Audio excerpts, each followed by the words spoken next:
ॐ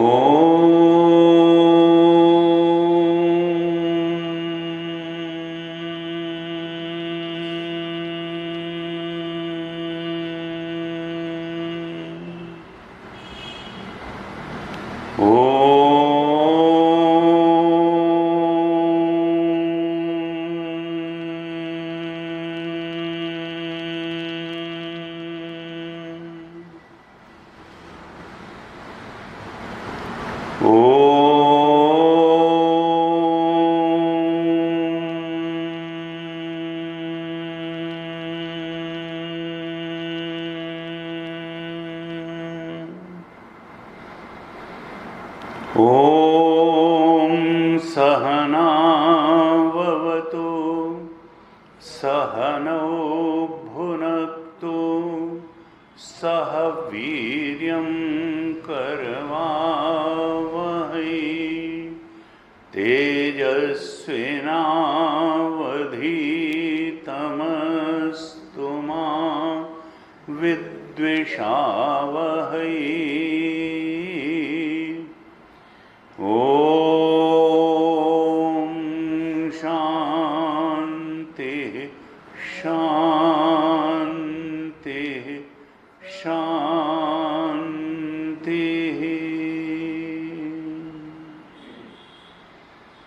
सदाशिवसमारम्भां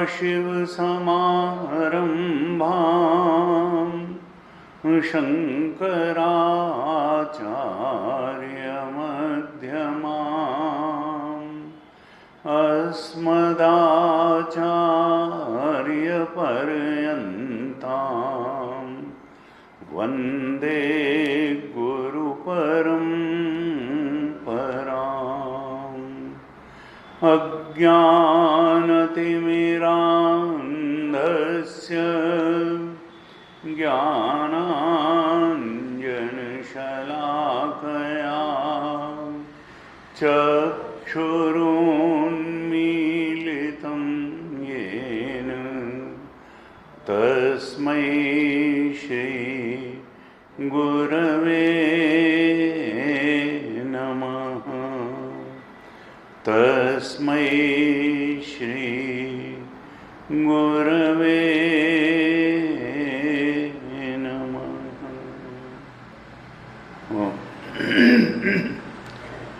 शांति मंत्र का पाठ करेंगे। आप दोहराइए। ओम शं नो मित्रः शं वरुणः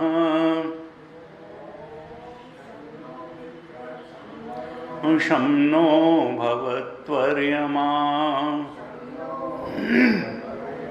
शं न इंद्रो बृहस्पतिः शं नो विष्णुरुक्रमः नमो ब्रह्मणे नमस्ते वायो त्वमेव प्रत्यक्षं ब्रह्मासि त्वामेव प्रत्यक्षं ब्रह्म वदिष्यामि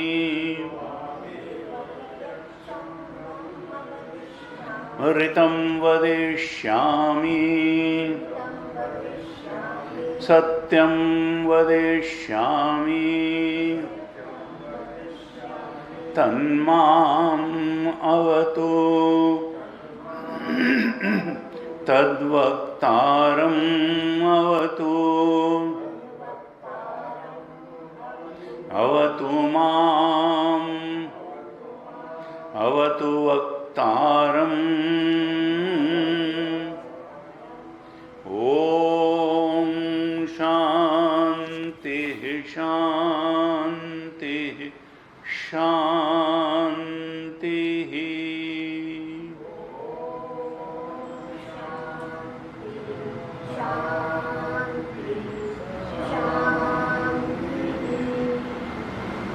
ब्रह्मानंद वल्ली के छठे अनुवाक का पाठ करेंगे, फिर चर्चा करते हैं। आप दोहराइएगा। ब्रह्मानंद वल्ली छठा अनुवाक। असन्नेव स भवति असद्ब्रह्मेति वेद चेत् अस्ति ब्रह्मेति चेद्वेद सन्तमेनं ततो विदुरिति तस्यैष एव शारीर आत्मा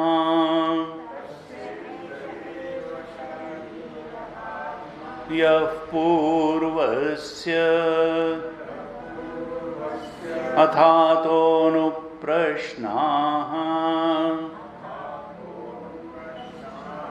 उता विद्वानमुं लोकं प्रेत्य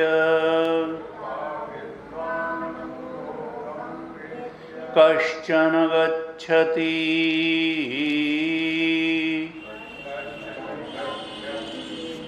आहो विद्वान् अमुं लोकं प्रेत्य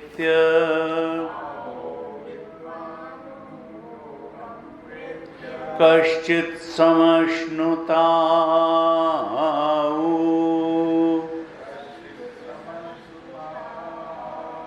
सोकामयत् बहुस्यां प्रजाये येति सतपोतप्यत सतपस्तप्त्वा इदं सर्वम् असृजत यदिदं किंच तत्सृष्ट्वा तदेवानुप्राविशत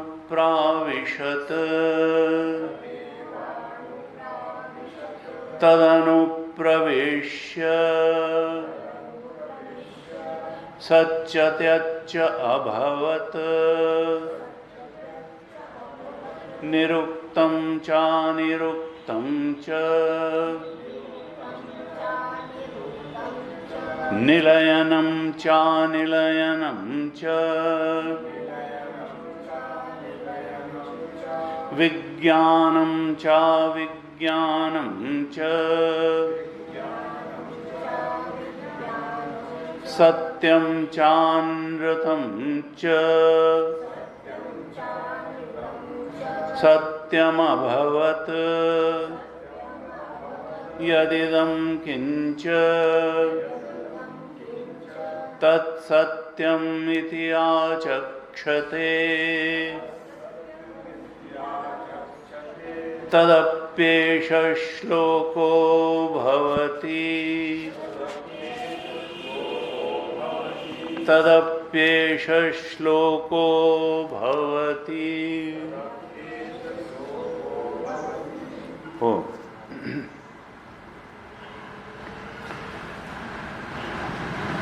तैत्तिरीय उपनिषद की ब्रह्मानंद वल्ली पर हम लोग विचार कर रहे हैं और उपनिषद हो, गीता हो, हमारे जितने भी शास्त्र हैं या बोध प्राप्त संत हैं, सबका उद्देश्य एक ही है कि मानव जीवन में जो सफरिंग है, दुख है, समस्याएं हैं, प्रॉब्लम्स हैं, वो हमेशा के लिए दूर हो जाएं और जिस खुशी की, जिस प्लेजर की, जिस हैप्पीनेस की गहरी से गहरी तलाश है मनुष्य को, वो हैप्पीनेस, वो शांति, वो सुख उसको मिल जाए। इसका क्या रास्ता है? तो सारे ही शास्त्रों का, जो हमारे बोध प्राप्त ऋषियों पर जो ज्ञान उतरा सृष्टि का, इस सृष्टि के सत्य को, तत्व को जिन ऋषियों ने समझा, जीवन के स्वरूप को समझा, उन सब का जो निष्कर्ष रहा, दुख निवारण और सुख की प्राप्ति, शांति की प्राप्ति के विषय में, वो निष्कर्ष करीब करीब सबका एक सा ही था। Alleviation of sorrows of life and the deepest happiness we are craving from times immemorial, वो कैसे हो, क्या बाधा है उस सुख की प्राप्ति में, उस दुख के निवारण में, इस बारे में उपनिषद भी वही बात कहता है, गीता भी वही बात कहती है और बोध प्राप्त संत भी वही बात कहते हैं। और वो बात क्या है? वो बात ये है कि जो चीज़ सच्ची नहीं है उसको हम सच्ची मान के बैठे हैं, और जो चीज़ सच्ची है उसका हमको पता ही नहीं है। We are living in life of ignorance. हम अज्ञान का जीवन जी रहे हैं। तो कौन सी बात है जो सच्ची नहीं है और जिसको सच्ची मानने की वजह से, एक मान्यता के कारण हम दुख भोग रहे हैं और अपने आप को सुख से दूर कर रखा है? वो बात क्या है? तो तैत्तिरीय उपनिषद कहता है और संतों ने कहा कि ये संसार सत्य नहीं है, ये शरीर भी सत्य नहीं है, ये मन भी सत्य नहीं है, कारण शरीर या वासनाएं भी सत्य नहीं हैं, और तुम इनको सत्य माने बैठे हो। और जो इस संसार का, इस शरीर का, इस मन का और इन वासनाओं का अधिष्ठान ब्रह्म तत्व है, शुद्ध चेतन है, हमारा ही अपना आपा है, सेल्फ है, उसका तुमको आइडिया ही नहीं, उसको तुम जानते ही नहीं हो।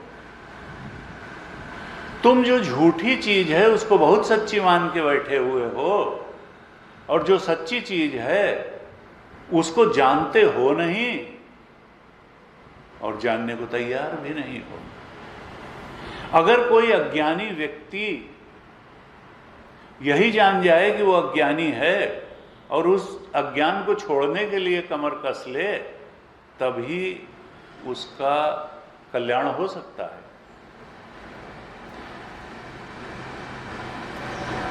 कहा कि देखो, तुम उन बातों को सोचने और चिंतन करने में पड़े रहते हो जो सोचने और चिंतन करने लायक हैं ही नहीं, और उस बात को न सोचते हो न चिंतन करते हो जो वास्तव में सोचने लायक है और चिंतन करने लायक है। एक संत ने कहा, to remember what needs to be remembered is the secret of success. तुम तो वो बात सोचो और स्मरण करो जो वास्तव में सोचने और स्मरण करने लायक है। उस बात को सोचने और स्मरण करने से कुछ होने वाला नहीं है जो झूठी बात है। And this world is your own creation of your वासनास, creation of your imagination. It is mere an idea in your mind. It hardly exists outside. जब आप सो जाते हैं तो दुनिया खत्म हो जाती है। तुम तो उसको सोचो जो जागृत में भी रहता है, जो स्वप्न में भी रहता है, जो सुषुप्ति में भी रहता है, और जो इन तीनों अवस्थाओं के न रहने पर भी जो रहता है, जो इन तीनों अवस्थाओं का अधिष्ठान है, जो इन तीनों अवस्थाओं का अस्तित्व जिसके होने से है और इन अवस्थाओं के बिना भी जिसका अस्तित्व है, वो तुम्हारा स्वरूप है। तो तुम्हारी सारी प्रॉब्लम्स का कारण क्या है कि यू डोंट नो योरसेल्फ। तुम अपने आप को नहीं जानते हो, और तुम जो अपने आप को जानते हो वो तुम हो नहीं। तुम अपने आप को अगर शरीर जानते हो, मन जानते हो, इच्छाएं जानते हो, वासनाएं जानते हो, तुम स्थूल शरीर, सूक्ष्म शरीर, कारण शरीर जानते हो, तो ये तो तुम हो नहीं। और जो तुम हो अधिष्ठान ब्रह्म, पांचों कोशों का अधिष्ठान जो ब्रह्म तत्व है वो तुम हो और उसको तुम जानते नहीं हो। तो तुम्हारी सारी समस्याओं का कारण क्या है? क्योंकि कारण जानने पर ही उसका निदान हो सकता है। बीमारी का अगर कारण ठीक से पता चल जाए तो फिर इलाज भी खोज लिया जाएगा। अब कारण ही नहीं पता चल रहा है तो तुम्हारे उस सुख को प्राप्त न कर पाने जिसकी तुमको जन्म जन्मांतर से तलाश है, उसका कारण क्या है? तुम्हारा जब स्वरूप सच्चिदानंद स्वरूप है, तुम मरने वाले हो नहीं, तुम तो सत स्वरूप हो। तुम कभी अज्ञानी हुए नहीं, तुमने अज्ञान का पर्दा अपने ज्ञान स्वरूप पे डाल रखा है।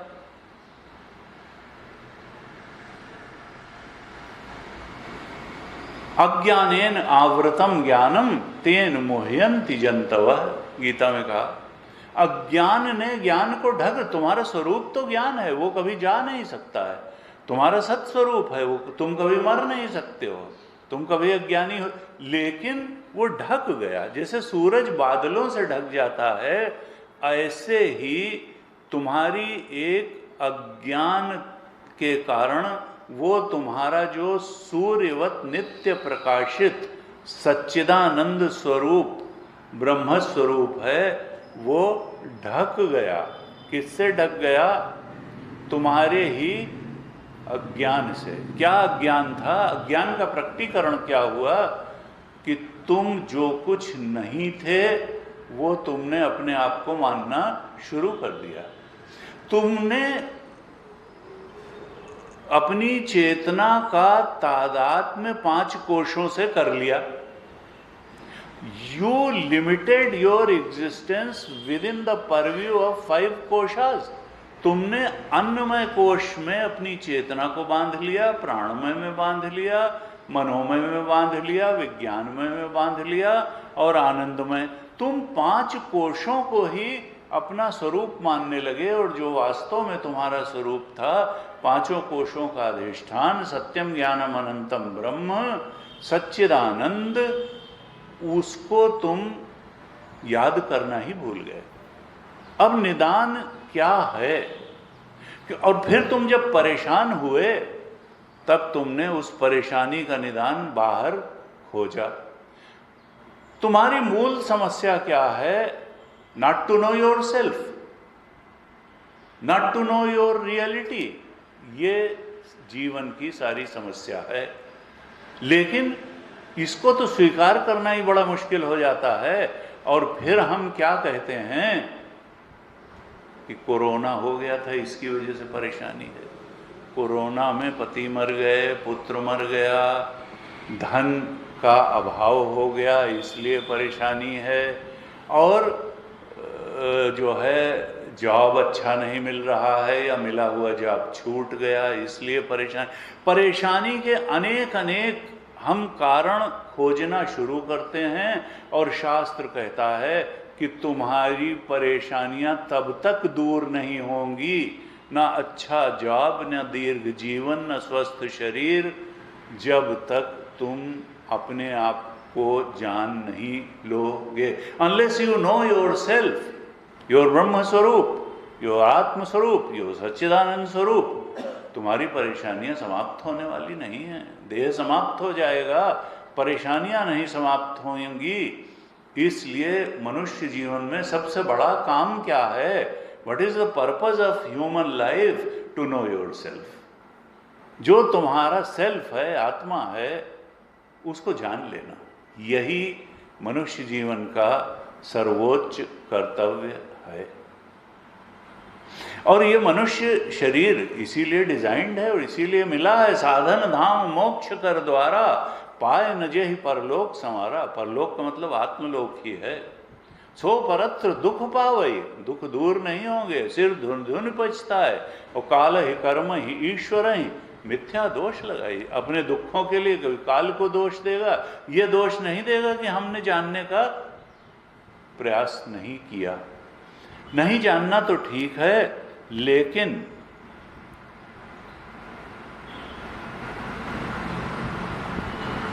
जो नहीं जानते हो उसके जानने के लिए कोशिश भी न करना, ये तो मनुष्य के लिए उचित नहीं है। तुलसीदास जी ने कहा, नर्तन भव बारिध कहूँ बेरो। ये जो ओशन ऑफ बीइंग है, जो हमने संसार को सत्य मान लिया, अपने 3 शरीरों को सत्य मान लिया, अपनी सामाजिक उपलब्धियों को सत्य मान लिया, और फिर जब कोई ऋषि, कोई शास्त्र, गीता और उपनिषद कहता है कि अरे भाई सच्चाई को जान लो, सोने से नहीं चलेगा, अज्ञान की नींद में क्यों सो रहे हो, जाग जाओ, अपनी आत्मा में जाग जाओ। तो हम कहते हैं हम नहीं जागेंगे, हमको बात कुछ समझ में नहीं आ रही है। अक्सर लोग कहते हैं चिन्मय मिशन में क्या बताया जाता है, भाई कुछ समझ में नहीं आ रहा है। क्यों? क्योंकि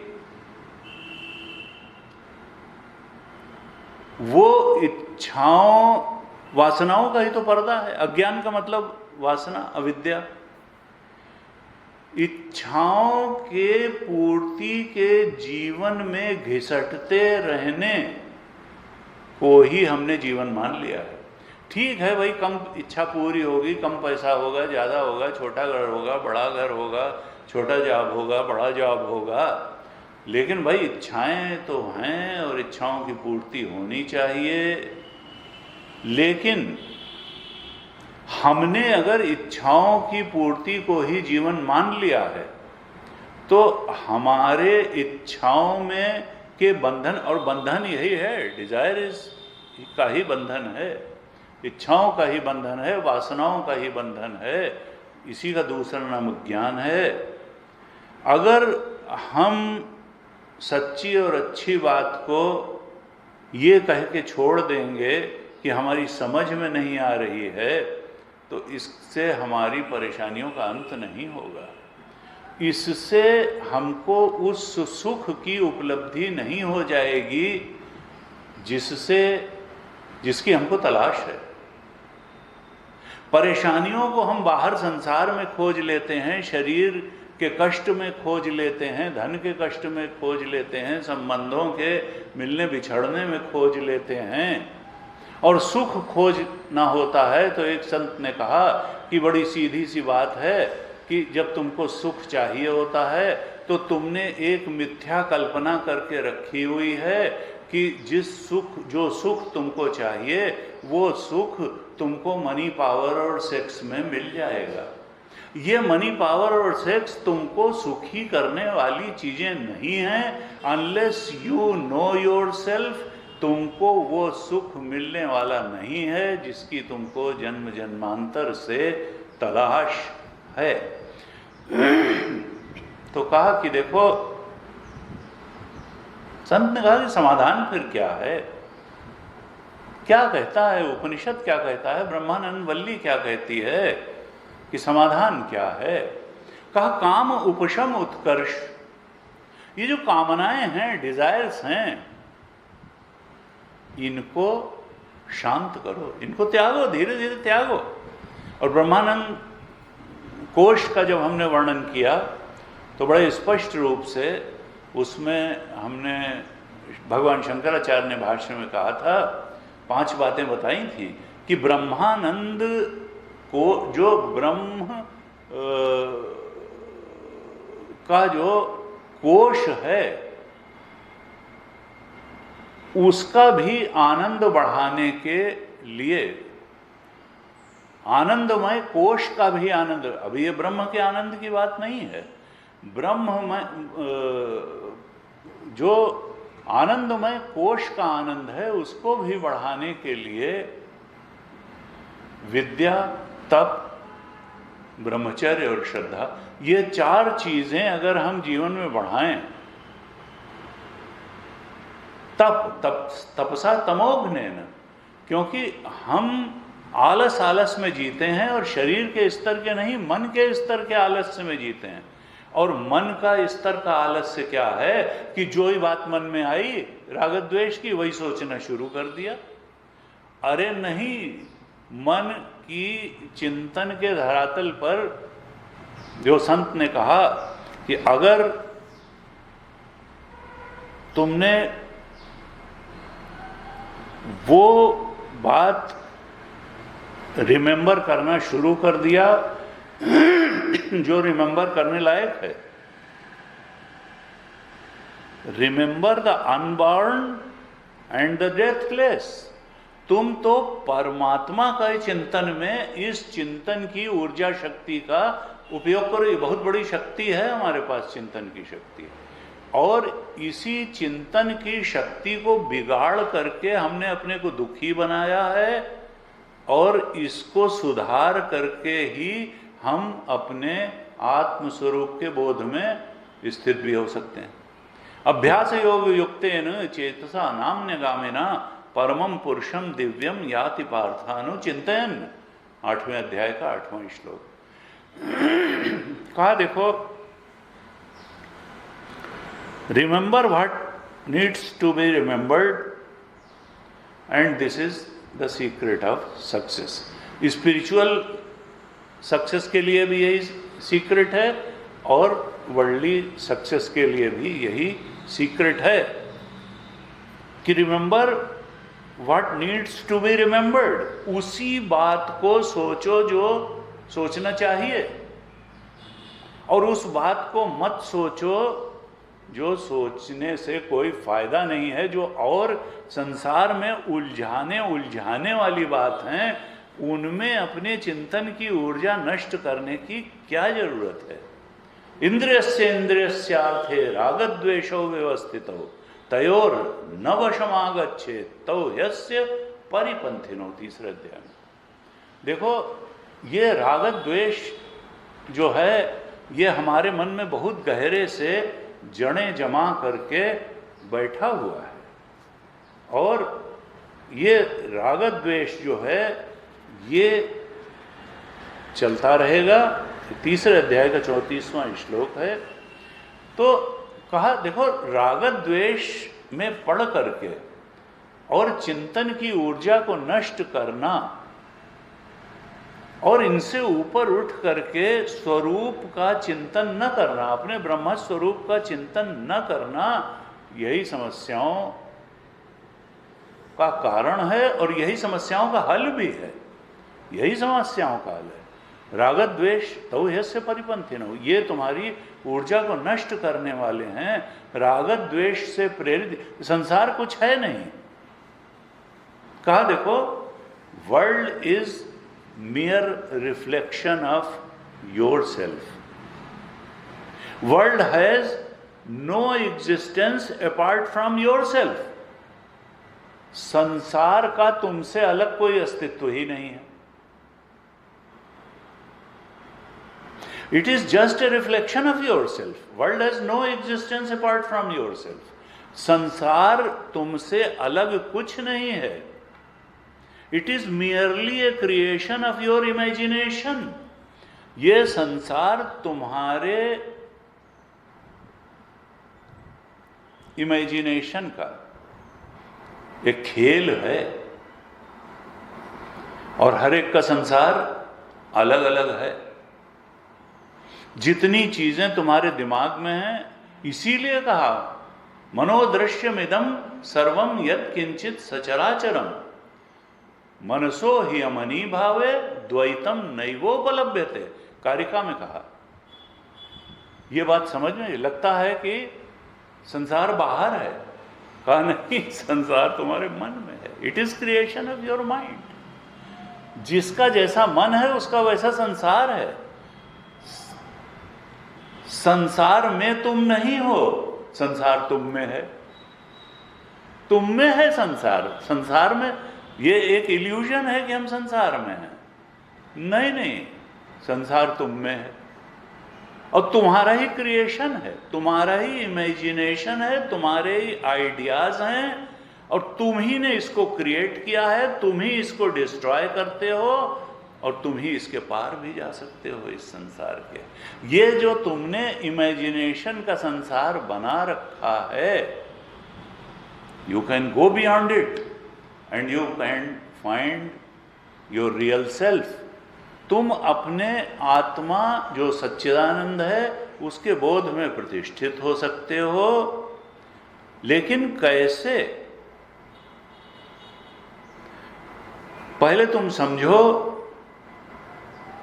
कि समस्या क्या, क्यों नहीं इसके पार जा पा रहे हो। तो संतों ने कहा, और ब्रह्मानंद वल्ली भी ये कह रही है कि because you are slave of your desires and fears, तुम अपनी इच्छाओं और अपने भाइयों के दास बन करके जिंदा हो, जबकि it is your own creation. तुम ही ने इच्छाओं में मूल्य बुद्धि भरी है। जिस चीज की तुम इच्छा करते हो असल में वहां इच्छा करने लायक कुछ है नहीं, क्योंकि इच्छा हमेशा सुख की होती है, और जिस चीज की तुम इच्छा करते हो उसके पीछे कई कई दुख खड़े रहते हैं। इस संसार में सुख देने की सामर्थ्य नहीं है। सुख आत्मा का स्वरूप है, आत्मा सुखद स्वरूप है, सच्चिदानंद तो आत्मा है।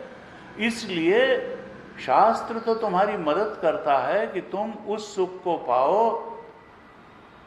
जिसके पीछे कोई दुख नहीं है। वो तुम्हारा अपना आत्मा है, और वो जानते ही जानत तुम्हें हो जाए। उसको जानना ही उसको पाना है, प्राप्त से प्राप्ति है। उसने तो कभी तुमको छोड़ा ही नहीं। जीव ब्रह्म सम सहज संगाति, ये जो तुमने 5 कोशों में अपनी चेतना को लिमिट करके अपने को जीव मान लिया, और तब तुम वहां खोजने लगे सुख जहां वो मिलने वाला था नहीं, और फिर दुखी होने लगे, और उन दुखों का छोटा छोटा निदान खोजने लगे वहीं जहां से दुख मिल रहा था, और वहीं जहां लगा कि थोड़ा थोड़ा सुख है, जो कि सुख है नहीं क्योंकि पीछे दुख है, वहां अपना सुख खोजने लगे। कहा ये गलत जगह गलत बात खोजना, इसका कारण क्या है? अज्ञान। अपने आप को वो मान बैठना जो तुम नहीं हो, संसार को वो मान बैठना जो संसार नहीं है। World is your own creation.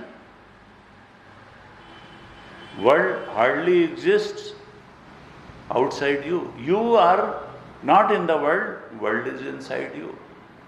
और सपने के दृष्टांत से इसको बहुत अच्छे ढंग से समझा जा सकता है। सपने में खड़े होकर के जब हम सपना देखते हैं तो फिर सपना सत्य ही लगता है, और लगता है कि सपने के सुख दुख का इलाज सपने में ही हो सकता है। लेकिन इलाज क्या था? जाग जाना। जो सपने सिर काटे कोई, बिनु जागे न दूर दुख होई। सपने में अगर कोई सिर काट रहा है तो इलाज क्या है? उसका सिर काट लेना? ना ना, जाग जाना। ये जगत जागृत अवेकनिंग की जो स्टेज है, ये भी सपना ही है। सपने होए भिखारी नृप, रंक नाक पति होए, और जागे लाभ न हानि कछु, तिमि प्रपंच जिय जो है। ये जागृत का प्रपंच भी उसी तरीके से हमारी छाती पे बढ़ चढ़ के बैठा है जागृत के समय, जैसे सपने के समय सपने का प्रपंच हमारी छाती पे चढ़ के बैठा था। सपने का प्रपंच भी झूठा था और जागृत का प्रपंच भी झूठा है। सपने का प्रपंच भी हमारी वासनाओं का ही खेल था, और जागृत का प्रपंच भी हमारी वासनाओं का ही खेल है, हमारे माइंड का ही क्रिएशन है। तो फिर क्या हो? यहाँ से भी जागना पड़ेगा। कहाँ जागना पड़ेगा? अपनी आत्मा में। कैसे जागना पड़ेगा? Just by knowing. क्योंकि अज्ञान के कारण हम उसको भूल बैठे हैं, और ज्ञान से हम उसको पा लेंगे। तो कथा कौन सी अच्छी है? उनका जहाँ उछल उछल के नाचना हो, गाना हो, ना ना। संत की कथा में और कथाकार की बातों में जमीन आसमान का अंतर होता है। कथाकार मन भावन बात कहता है, उसको दक्षिणा चाहिए, उसको पॉपुलैरिटी चाहिए, उसको फॉलोइंग चाहिए, उसको खुद ही सच्चाई का पता नहीं है। वो कभी नहीं कहेगा कि तुम्हारा ये शरीर झूठा है और संसार झूठा है और पैसे कमाने के चक्कर में कहाँ पड़े हो और इन सब से कुछ खास मिलने वाला नहीं है, केवल और केवल आत्मज्ञान से ही बात बनने वाली है। ये सब बात किसी संत के ही सत्संग में मिल सकती है। इसीलिए कहा कि देखो, संत ने कहा कि company of noble friendship is supreme remedy for all ills, physical and mental. Company of noble friendship, noble friendship मतलब क्या है? सत्संग, संतों का संग। अंग्रेजी में एक्सप्रेशन थोड़े अलग हो जाते हैं, लेकिन बात वही है। कंपनी ऑफ नोबल फ्रेंडशिप यानी संतों का संग। सत्संग is the supreme remedy for all ills. और इल्स हैं क्या? जीवन में दुखों का होना और उस सुख का न मिल पाना जिसकी हमको तलाश है। कहा कि सत्संग is remedy for all ills, physical and mental. यहां तक कह दिया बोध प्राप्त संत ने कि फिजिकल एलिमेंट हो चाहे मेंटल एलिमेंट हो, और हम तो कहेंगे चाहे सोशल एलिमेंट हो, चाहे फैमिली का एलिमेंट हो, सत्संग सबका निदान है। सत्संगत्वे निसंगत्वम, निसंगत्वे निर्मोहत्वम, निर्मोहत्वे निश्चलतत्वम, निश्चलतत्वे जीवन मुक्ति ही। जीवन मुक्ति अगर चाहिए तो सत्संग ही रास्ता है। तो अब एक बात यह है जो आनंदमय कोश में भगवान शंकराचार्य ने कहा कि तप, विद्या, ब्रह्मचर्य और श्रद्धा, तपसा तमोघ्नेन, हम भोग का जीवन जीने के बजाय, इच्छाओं के भोग का जीवन जीने के बजाय तप का जीवन जीना सीखें। और तप है क्या? हमने कई बार चर्चा की कि मनसश्च इंद्रियाणाम ऐकाग्रम परमम तपः। मन और इंद्रियों की एकाग्रता ही परम तप है। और वो एकाग्रता कहां हो? आत्मचिंतन में। एक बोध प्राप्त संत से किसी ने कहा कि साहब हम तो डॉक्टर हैं, हम तो अपना जॉब करते हैं, तो हमको क्या रियलाइजेशन के लिए अपना जॉब छोड़ना पड़ेगा, दुनियावी कामकाज या परिवार छोड़ना पड़ेगा? उन्होंने कहा नहीं नहीं, तुमको अपना अच्छा काम करते रहना है और अपनी ड्यूटीज परिवार के प्रति भी निभाते रहनी है, लेकिन जो तुम्हारे पास लेजर टाइम है उसको तुम निश्चित रूप से आत्मचिंतन में लगाओ। और फिर वो गहराई बढ़ते बढ़ते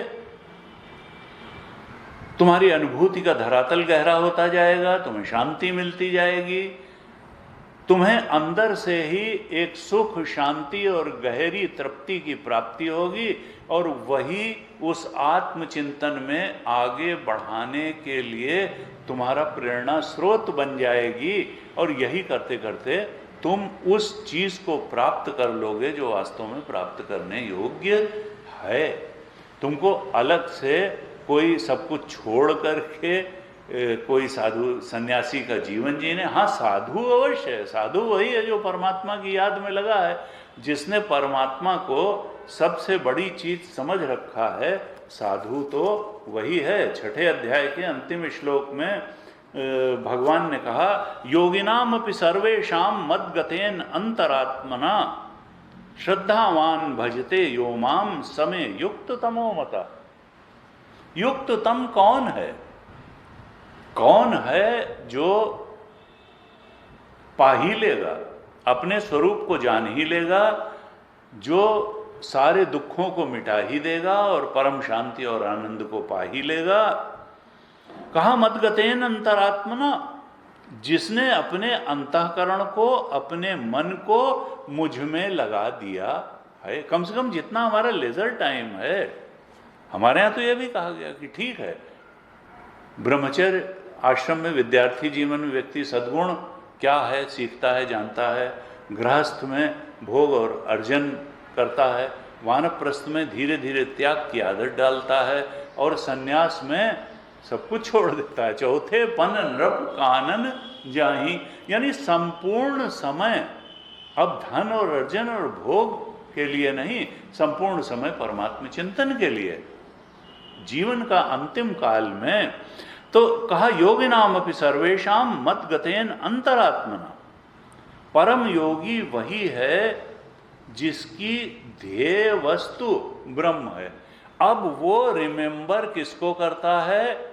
जब वो राजा था तो कैसे राज्य करता था और कैसे व्यवस्था करता था, उसके सेनापति ने कैसे उसकी सहायता की, या किसी मंत्री ने उसको कैसे धोखा दिया, और जनता जो है कैसे सुखी हुई। अपने लोग रिटायर हो जाते हैं और सर्विस की बातों को ही याद करते करते अपना बूढ़े, कोई उनके पास बैठ जाए तो फिर 10 बार वही सुनाते हैं, और फिर सामने वाला कहता है कि 4 बार तो सुना चुके, अब 5वीं बार अब हम क्या सुने वही।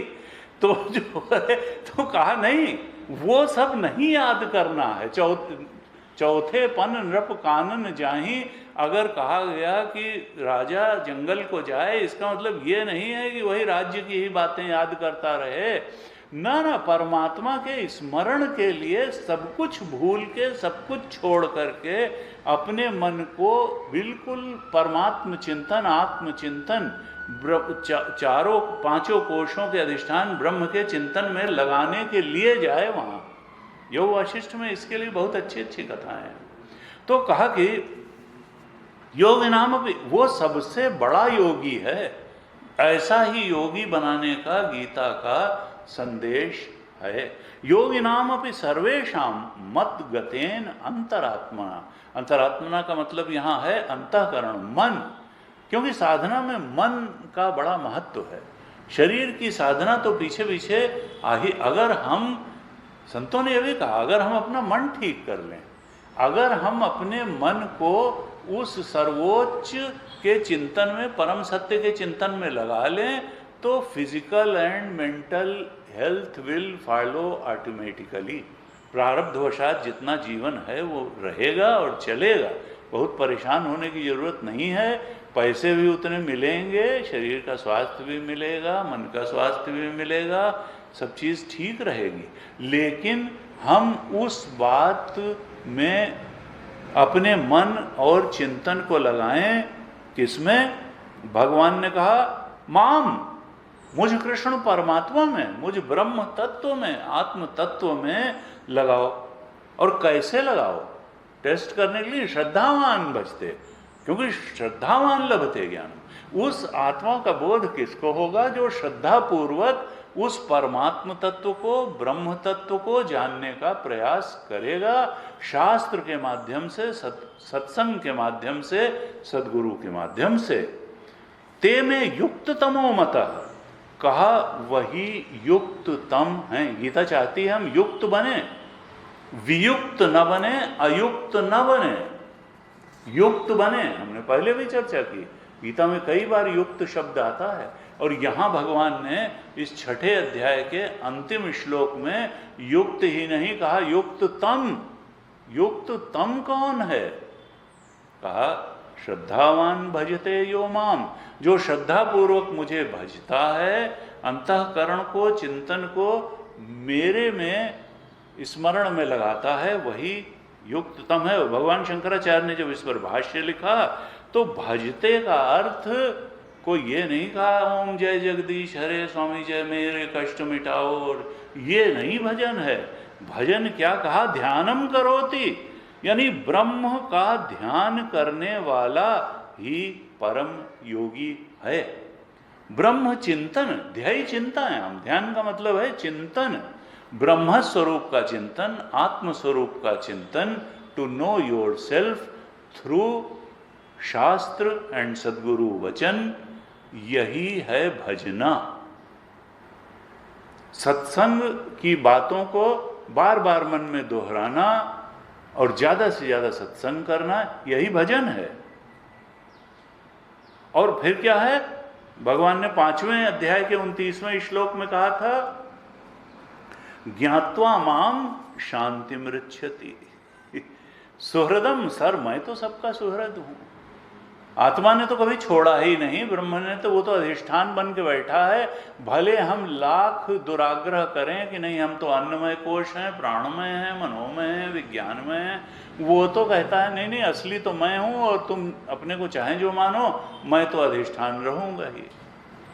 कहा तुम उस अधिष्ठान कृष्ण तत्व को, आत्म तत्व को जान लो, और उसको जानते ही शांति मृच्छति, तुमको शांति मिलेगी, और उसको जाने बिना नहीं मिलेगी। और अशांतस्य कुतः सुखम, जो शांत नहीं है उसको सुख कैसा।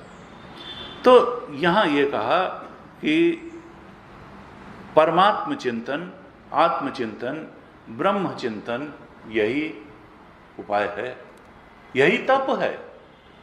मनसस्य इंद्रियाणाम ऐकाग्रम, हम अपनी मन और इंद्रियों को भगवत चिंतन रूपी आत्मचिंतन, नो योर सेल्फ रूपी चिंतन के तप में लगा दें, और श्रद्धापूर्वक लगा दें। तप, श्रद्धा, विद्या, उपासना। उपासना का अर्थ क्या है? हम जिसकी भक्ति करते हैं, जिससे प्रेम करते हैं, उसको पाना चाहते हैं। अगर हम आत्मा से प्रेम करेंगे, परमात्मा से प्रेम करेंगे, तो उसको पाना चाहेंगे, और जानना ही पाना है तो जानना चाहेंगे उसको। तो उपासना, विद्या, तप, विद्या, श्रद्धा और ब्रह्मचर्य। इच्छाओं की पूर्ति की तरफ हम जीवन को नहीं ले जाएंगे, इच्छाओं के त्याग की तरफ, यही तो ब्रह्मचर्य। काम उपशम उत्कर्ष, कामनाओं के उपशम का उत्कर्ष होता चला जाए तो आनंदमय कोश का भी आनंद बढ़ता चला जाएगा। तो ये चीज जो है, किसी ने कहा, संत ने, कि तुम्हारी परेशानियों का कारण क्या है कि तुम अपने आप को उन बातों से अटैच कर लेते हो जो अटैच होने लायक है नहीं, और तुम आसक्त हो करके अपने लिए परेशानी को जन्म देते हो, और अपने सुख पर बाधा बन जाती हैं तुम्हारी आसक्तियां। न रूपमस्ये तथोपलभ्यते, 15वें अध्याय के 3 श्लोक में कहा, ये जो संसार जैसा दिखता है वैसा है वह नहीं। ये न रूपमस्ये तथोपलभ्यते, जैसा दिखता है वैसा नहीं है। नान्तो न चादिर न च संप्रतिष्ठा, इसका न कोई आदि है न। It is just your creation, just your mental imagination, just your mental projection. ये तुम्हारा मन का प्रोजेक्शन है संसार, ये कुछ है वह नहीं, इसकी कोई प्रतिष्ठा ही नहीं है, इसका कोई आधार नहीं है। अज्ञान जन्य चीज का कोई अधिष्ठान नहीं होता। ये तो कहने के लिए बताया जाता है कि प्रतिमान सर्प का अधिष्ठान रस्सी है। अरे जो चीज है ही नहीं उसका अधिष्ठान क्या होगा? तुम्हारा अज्ञान ही उसका अधिष्ठान है, इग्नोरेंस ही उसका अधिष्ठान है। संसार कहीं नहीं है। आत्मरूप का बोध हुआ, फिर खोजो माया कहाँ गई। ये तो माइक है, माया का मतलब जो है नहीं, लेकिन दिखा देती है जैसे बहुत कुछ है और सत्य को छुपा देती है। तो कहा नान्तो न चादिर न च संप्रतिष्ठा, इसकी कोई प्रतिष्ठा नहीं है, ये तो नाशवान है, रहने वाला नहीं है, ऐसे मिट जाएगा जैसे था ही नहीं। अश्वत्थमेनम सुविरूढ़ मूलम असंग शस्त्रेण दृढ़ेन छित्त्वा। तो फिर इसकी जड़ें हैं कहां संसार की? कहा ये जो अश्वत्थ है, संसार का वृक्ष, ऊर्ध्व मूलम अधः शाखा, कहा इसकी जड़ें बहुत गहरी हैं। वो जड़ें क्या हैं? तुम्हारी वासनाएं। ये संसार तुम्हारी वासनाओं, तुम्हारी इच्छाओं की उत्पत्ति है। It is just your mental projection और नथिंग एल्स। और फिर ये कटेगा कैसे? ये वृक्ष है, असंग शस्त्रेण दृढ़ेन छित्त्वा। असंगता, अटैच हो करके तुमने इसको अपने को दुख देने के लिए क्रिएट कर लिया है। और अब उपाय क्या है? असंग शस्त्रेण दृढ़ेन छित्वा, असंगता के शस्त्र से इसको काट दो। Detach your self from all that makes your mind restless. तुम्हारे किसी संत ने कहा कि तुम उस हर चीज से अपने मन को हटा लो जो तुम्हारे मन को बेचैन बनाती है, क्योंकि वो तुम्हारी ही गलत इमेजिनेशन, गलत आइडिया, गलत प्रोजेक्शन, गलत धारणाएं ही तुम्हारे मन को, मनुष्य अपना दुश्मन खुद है। वो जो है, और दुश्मन क्यों है? क्योंकि वो इच्छाओं को छोड़ना नहीं चाहता, इच्छाओं की पूर्ति चाहता है, और फिर चाहता है कि दुख छूट जाए। तो हंसब ठठाए फुलाऊ बुगालू, ठठा करके हंसना और गाल फुलाना दोनों एक साथ थोड़ा हो सकता है। या तो इच्छा की पूर्ति कर लो या इच्छा छोड़ के दुख से निवृत्त हो लो। तो कहा देखो,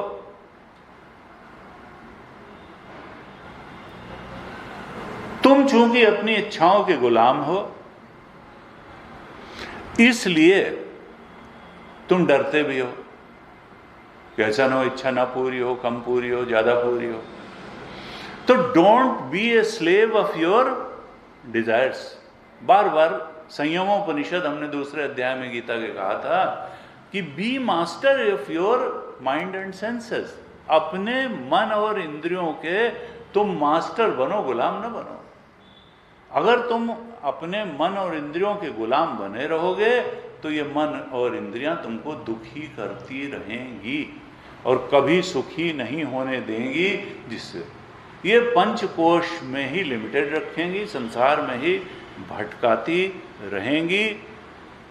ये जो सेल्फ आइडेंटिफिकेशन है, जो तुमने अपने आप को व्यक्तित्व की सीमाओं में बांध करके रख दिया है, इन व्यक्तित्व की गुलामी को तोड़ दो। अस्तित्व सत्य है, व्यक्तित्व सत्य नहीं है। ये 5 कोशों में बंधे हुए चेतन इस व्यक्तित्व को तुमने जो बड़ा महत्व दे दिया है, और तुम अपनी उस महानता को ही भूल गए हो कि तुम सत्य हो, तुम ज्ञान स्वरूप हो, तुम अनंत स्वरूप हो और तुम आनंद स्वरूप हो। ये कहाँ व्यक्तित्व के, ये टाइम में, स्पेस में और सब्सटेंस में तुमने अपने को जकड़ लिया। तुम एक महान अस्तित्व वाले हो करके एक छोटी सी व्यक्तित्व में तुमने अपने को कैद कर लिया, और वो कैद तुमको दुख दे रही है। तो शास्त्र कहता है, ब्रह्मानंद वल्ली कहती है, इस कैद से बाहर आ जाओ। अपने अधिष्ठान, इन 5 कोशों के अधिष्ठान, और तुम्हारे अलावा कुछ है वह नहीं। औरों के चक्कर में पड़ने की जरूरत नहीं है। उनका अपना संसार है, उनकी अपनी गति है, तुम्हारी अपनी गति है, तुम्हारा संसार तुम्हारा प्रोजेक्शन है। जो व्यक्ति अपने को जान लेता है वो दूसरे को सबसे ज्यादा लाभान्वित कर सकता है, और जो खुद ही अज्ञान में पड़ा है वो दूसरे को क्या लाभान्वित करेगा। इसलिए बहुत ज्यादा दूसरे को सुखी बनाने के चक्कर में मत पड़ो। तुम पहले खुद तो सुखी हो लो, पहले सुख का रास्ता खोज लो, खुद सुखी हो लो, अपने दुखों का निवारण कर लो, फिर तो अनेक अनेक लोगों के दुखों का निवारण होने ही लगेगा। जब व्यक्ति कॉमन कॉज के लिए, हम ज्यादातर सेल्फिश मोटिव्स के लिए ही काम करते हैं। कामना तो हमारी होती है, उसकी पूर्ति क्यों?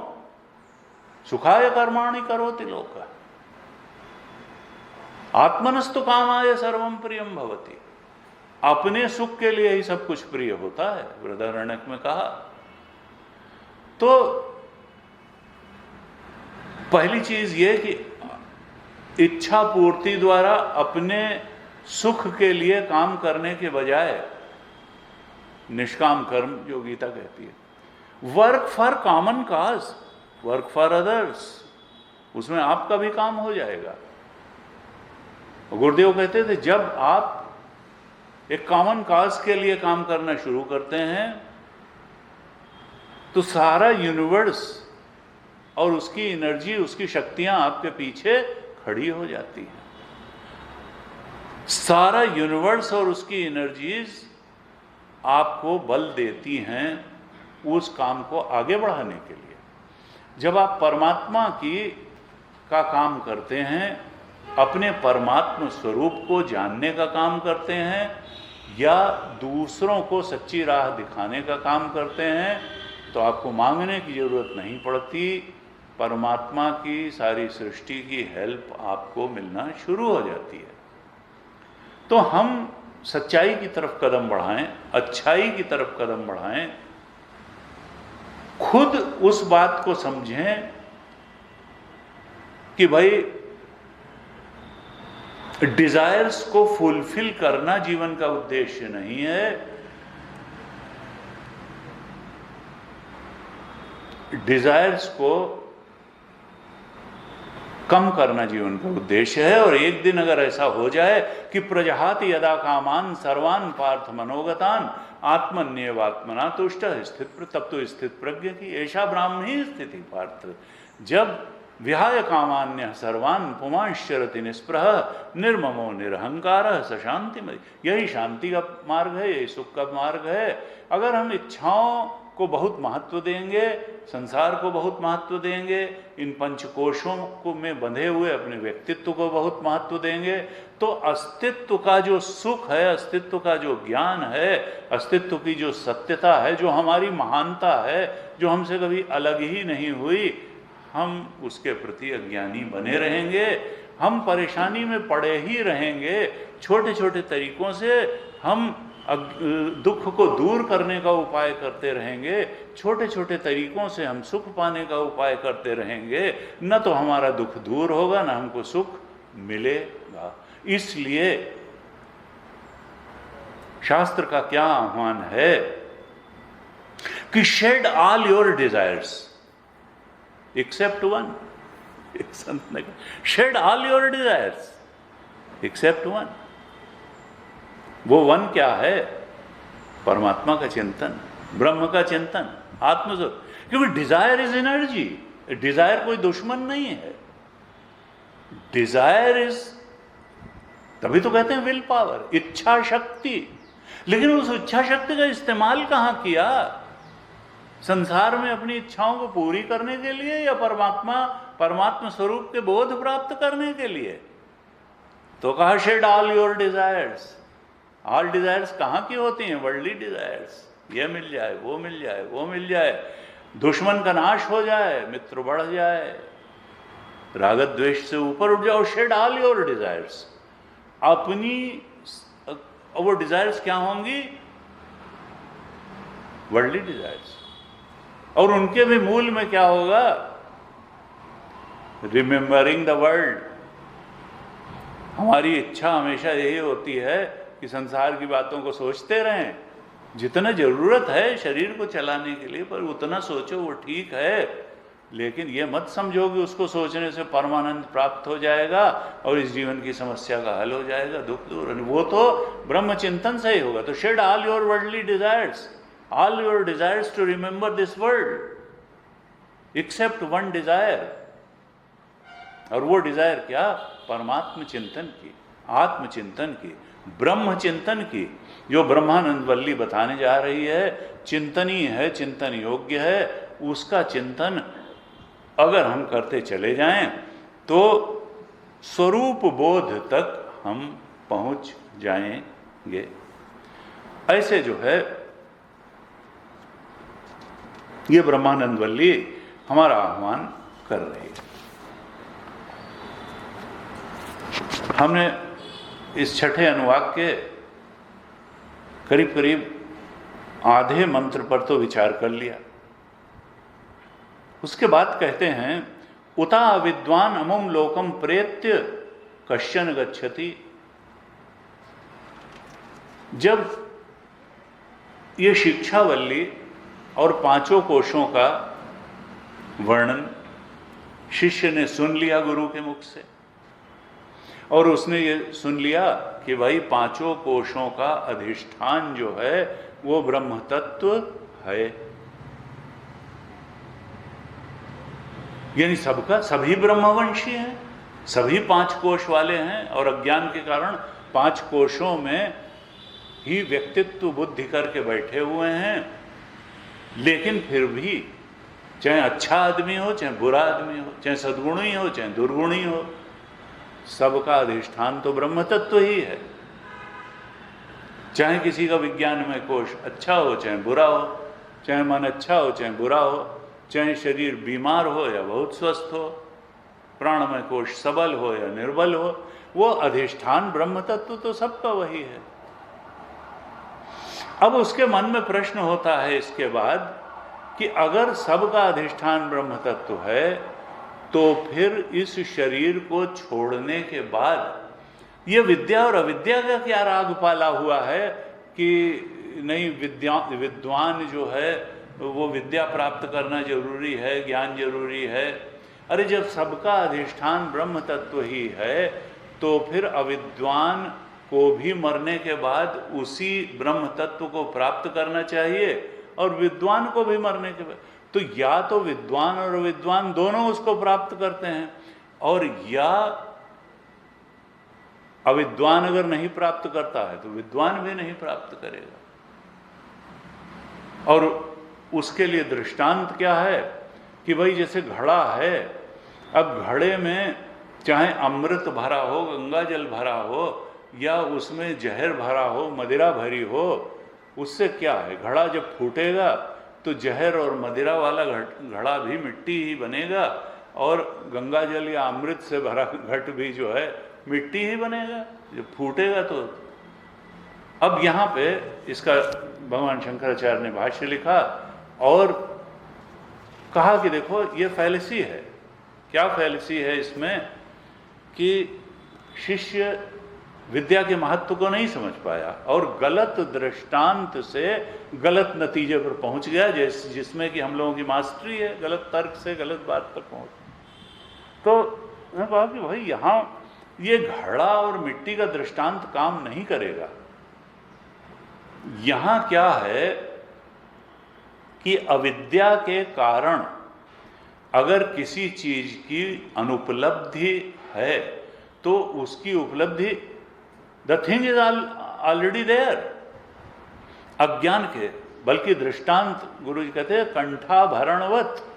एक महिला थी, शादी ब्याह की कुछ बात थी और उसने गले में अपना हार पहन लिया था और वो इस बात को भूल गई 10 काम में, और उसके बाद में लगी ढूंढने कि भाई मेरा हार कहाँ गया, हार कहाँ गया, यहाँ रखा था, वहाँ रखा था, हार नहीं मिल रहा, हार नहीं मिल रहा। तब तक कोई सदगुरु रूप कोई आया, उसने कहा हार तो तुम्हारे गले में ही है। उसने कहा अच्छा, प्राप्त से प्राप्ति, हार तो गले में ही था, लड़का बगल में, निडोरा शहर में। वही हाल हमारा है कि ब्रह्म तत्व ने तो कभी छोड़ा ही नहीं। यानी अविद्या के कारण उसको हार की उपलब्धि नहीं हो रही थी, और उपलब्धि होने में केवल विद्या ही ज्ञान था, वो प्राप्त तो ऑलरेडी थी।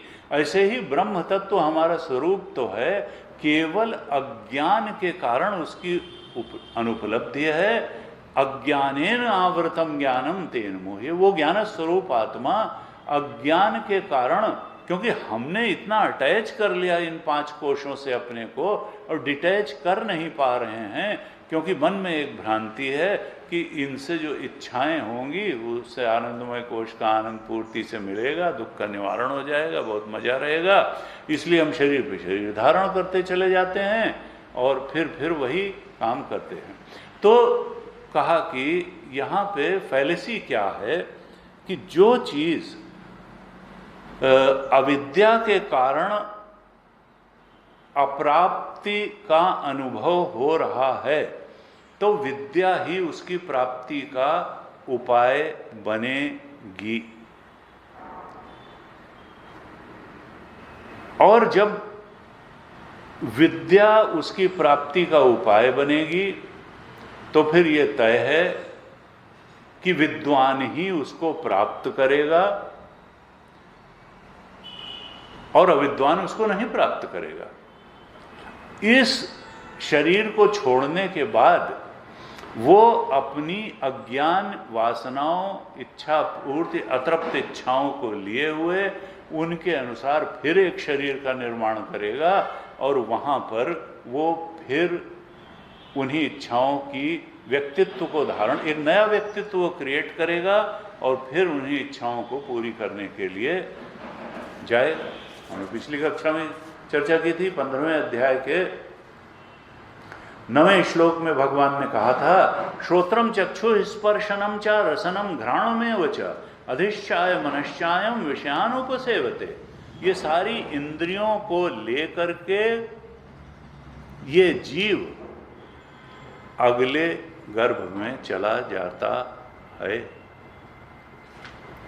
और उनका आश्रय लेकर के, उन्हीं इंद्रियों का, ज्ञानेंद्रियों का आश्रय लेकर के वहाँ एक नया शरीर अपने लिए निर्माण कर लेता है, वासनाओं के अनुसार, इच्छाओं के अनुसार, क्योंकि you are creator of your own world. कोई और परमात्मा नहीं तुमको कर रहा है, तुम्हारी इच्छाएं ही तुम्हारा जो है संसार का निर्माण कर देती हैं। ये जन्म के संसार का, अगले जन्म के संसार का, उससे अगले जन्म के संसार। और कहा वहाँ करेगा क्या? विषयानुपसेवते, वो डिजायर्स को पूरी करने में लग जाएगा नए व्यक्तित्व में। तो कहा ये जो कुचक्र है ये तभी टूटेगा, इच्छाओं के ट्रैप से व्यक्ति तभी बाहर आ पाएगा जब वो अपने सेल्फ को जानेगा। Know your self, this is the only remedy to know your self, your Brahm swaroop, your आत्म स्वरूप। तो कहा कि देखो मुक्ति किसको मिलेगी? विद्वान को ही मिलेगी। और मुक्ति होनी किससे है? अज्ञान से। मैं ये पंचकोश हूं, इच्छाओं पूर्ति से सुख मिल जाएगा। ये इस अज्ञान से मुक्ति ज्ञान से ही होगी, यानी विद्या ही उस परम सत्य की प्राप्ति का उपाय है। अज्ञानी को यह देह छोड़ने के बाद जीवन मुक्ति प्राप्त नहीं होगी।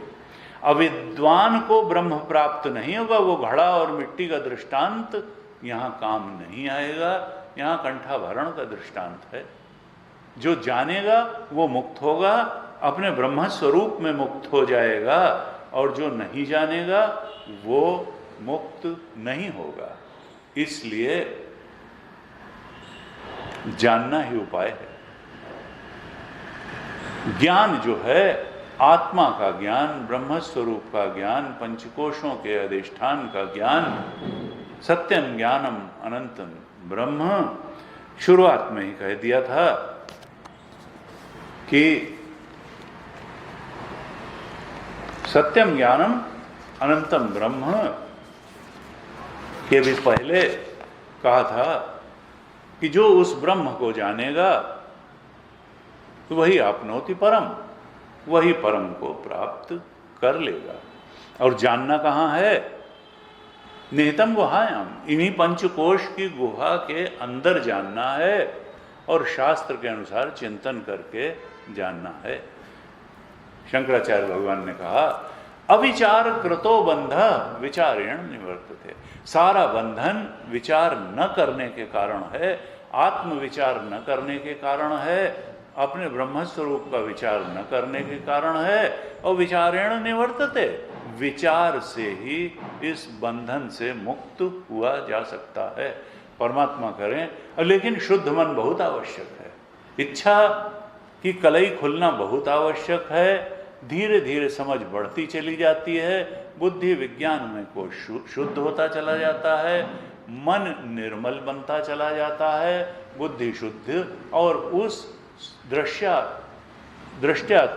तो सूक्ष्मया बुद्धिया सूक्ष्मया सूक्ष्म दर्शिते। जो सूक्ष्म और एकाग्र बुद्धि है उसमें यह परमात्म ज्ञान अवतरित हो जाता है। तो हम अपनी बुद्धि को, मन को निर्मल बनाएं, पवित्र बनाएं और आत्मचिंतन में लगाते चले जाएं। यही जीवन की समस्या का समाधान है। ॐ पूर्णमदः पूर्णमिदं पूर्णात् पूर्णमुदच्यते पूर्णस्य पूर्णमादाय पूर्णमेवावशिष्यते। ॐ शान्तिः शान्तिः शान्तिः। हरिः ॐ श्रीगुरुभ्यो नमः। हरिः ॐ।